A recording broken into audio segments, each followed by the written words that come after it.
হে দত্ত, তুমি আমার সামনে এসে হাজির হও।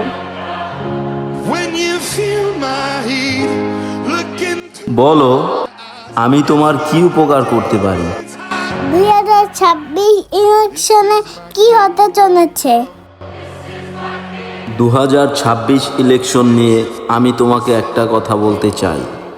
কথাটা হলো, তোমাদের ধান হচ্ছে পুরনো বাংলাদেশ, আর তোমাদের নৌকাও হচ্ছে পুরনো বাংলাদেশ।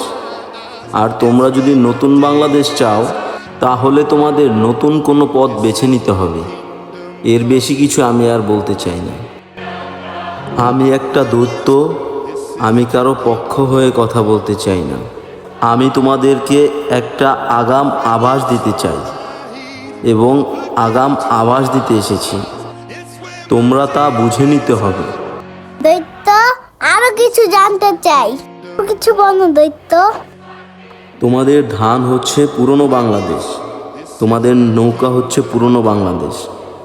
তোমাদের আরও নতুন যারা আছে, তোমাদের তাদেরকে নিয়েই চিন্তা করতে হবে। এবার বাকিটা তোমাদের ইচ্ছে। বিদায় বন্ধু, সময় হলে আমাকে আবার ডেকো, আমি আবার তোমার ডাকে সাড়া দিব। তোমাকে অনেক ধন্যবাদ দৈত্য। ভালো থেকো রুমাইসা।